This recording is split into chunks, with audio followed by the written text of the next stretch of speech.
grab your gear and let's get straight to the full gear of 2022. I once again have many matches, and that's why I'm gonna get straight to the point. The Factory versus best friends Rocky Romero, Orange Cassidy and Danhausen. But at first they came out and wrestled 10 minutes without Danhausen. They were trolling the Factory. But in the end Numbers game caught up to them and QT hit the cutter, wanted to repeat what he did to Danhausen. And there he came by his evil side, suplexed QT Marshall, poured some thieves into Nick Comoroto's mouth, and pinned him. Then QT Marshall wanted to escape, but got surrounded and knocked out by Danhausen. Konosuke Takeshita is all elite.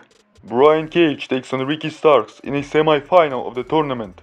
Ricky had a match with Lance Archer a day before that, so he wasn't 100% to say the least. And that's why Brian Cage attacked him right there and was dominating, posing, showing his muscles. But Ricky found his way to withstand the punishment and fight back to hit Piledriver and Rochambeau and win the semi-final. Eddie Kingston gets his long-time dream match against DDT Pro Wrestling legend Jun Akiyama. It was a relentless match. Both guys showed no remorse to one another in form of piledrivers, chops, elbows, superplexes.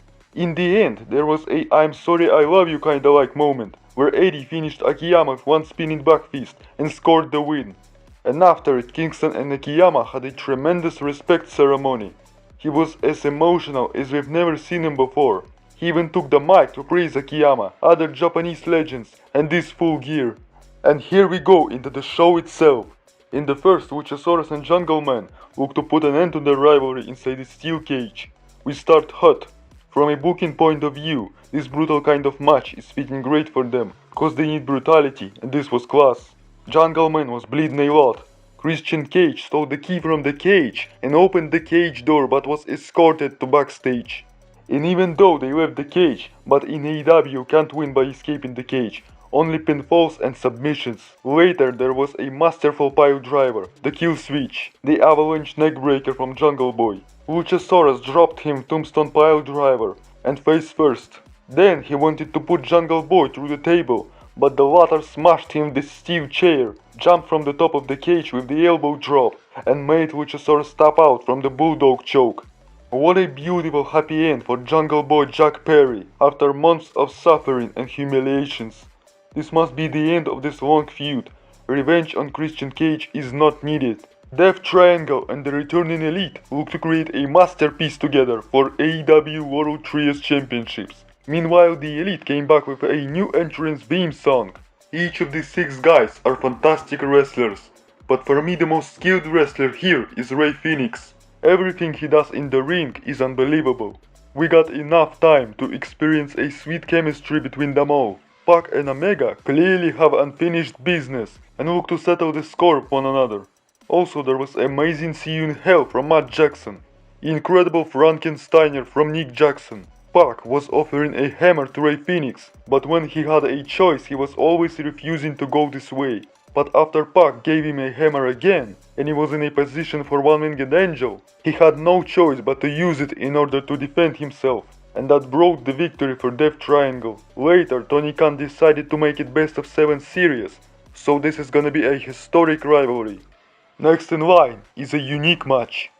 Bryan Danielson vs Claudio Castagnoli vs Sammy Guevara vs Chris Jericho for Ring of Honor World Championship. First, Chris Jericho and Sammy Guevara were working together against Danielson and Castagnoli. It was a slugfest. Jericho was expecting Guevara to suck up to him and make sure he retains.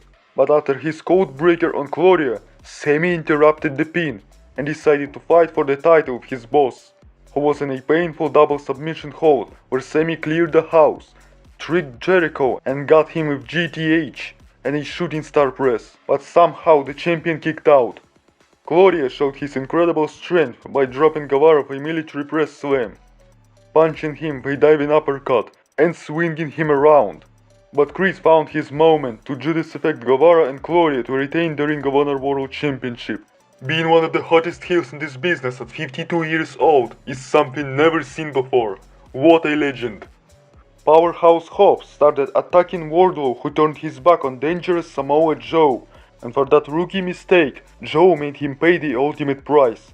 And this is what led to a triple threat match between these big guys. And it's only for Wardlow's TNT Championship, while Joe's title is not on the line. It's a grudge match. These three just don't like each other. Wardlow was furious and was taking out all of his frustrations on Samoa Joe and Hobbs.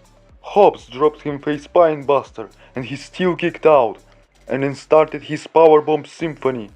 But he was slowly taking his time, and after 3 powerbombs, Samoa Joe stopped Wardlow with the TNT title belt from behind and made a quick work of Hobbs by putting him to sleep and winning the TNT Championship, the second TV championship for him. He now calls himself the King of Television, and why not? But Wardlow was just squashing every opponent during his title reign and lost the championship without being pinned. What a strong run. I can't wait for them to clash one-on-one. Finally a worthy opponent for Wardlow. Jay Lethal and Jeff Jarrett come out with mind games for Sting, disrespecting everyone for a match against Darby Allin and the icon himself Sting, where baby faces are also not far behind in terms of mind games, by baiting and then blindsiding them, as Darby took out Lethal with his skateboard and Sting mauled Jeff Jarrett. Then he painfully dropped Jay Lethal onto the apron, and they all rushed into the crowd for a crazy brawl. When Darby tried coffin drop from the ladder, the giant of a man Satnam Singh just caught him, carried him, and dropped him hard. Sting decided to go out and up to his old tricks again, and jumped onto Lethal and Singh to take them out. Classic Sting. Also later he was ignoring Sanjay Dutt's interference while holding Jay Lethal in a Scorpion Deathlock, but Satnam managed to choke slam him. Of course Jeff Jarrett smashed the guitar on Darby's back. There was a tremendous teamwork from Sting and Darby, which Scorpion Death and Coffin dropped Satnam Singh at the same time, and they won the match after Sting countered Lethal Injection into Scorpion Death drop, and Darby knocked him Coffin drop. With this power, being still undefeated in AEW for so long, Sting needs to go for the World Championship. What the hell? It's interesting when Sting's character will have a plot twist or a change.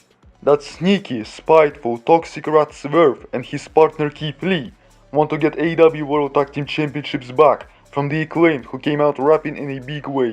It was a gargantuan grudge match. They wanted to cut each other into meat, turn each other into dust. Plus, add the fact that Keith Lee is a babyface, whereas Swerve is a clear heel already, and they don't see eye to eye. Keith Lee was bulldozing his opponents. Swerve Strickland took the pliers and wanted to use it on Max Caster, but their daddy ass ran out fast and stopped him. But in the ring he offered it to Keith Lee, who dropped it, and for that this idiot Swerve slapped him, and that's why Keith Lee walked out on him, and he did the right thing. These two can't coexist anymore. And of course the Acclaimed finished Swerve and retained their titles. A very dynamic match and not a bad feud, which is finally over. The Acclaimed are now free to go for new challengers and new feuds.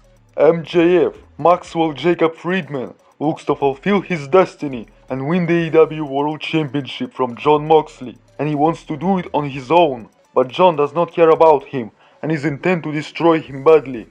MJF was cheered, Mox was booed, but of course Jon also doesn't give a crap what this crowd thinks about him, and he treats MJF like a kid. He was torturing him, squeezing the life out of him.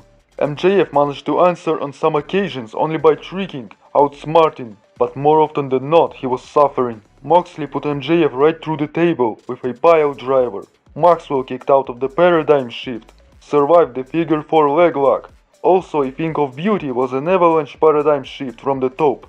MJF reached the rope. They engaged into a hard-hitting slugfest, and Friedman started cheating by placing referee into the harm's way instead of himself, which fell off. And of course their Max pulled the dynamite diamond ring from his trunks. William Regal was demanding him to put it down. Another referee got knocked. MJF tapped out to the bulldog choke, which didn't matter. Regal told Moxley to go get the ref and tossed his golden brass knuckles to MJF, who knocked out Jon Moxley and pinned him for the title successfully, while Moxley was talking something with his eyes open. It was funny. Later on Dynamite, the new champion cut a revolutionary 30-minute promo and knocked out William Regal from behind and said that his reign of terror has begun. So it turns out MJF is the ultimate and only winner in this situation. He is the true devil. I predict him to hold his championship through the entire 2023 at least. Full Gear was much better, much less annoying than All Out. At least matches were reasonable and lasted long enough. 7 stars. Muchas gracias. See you yesterday. You just made a list.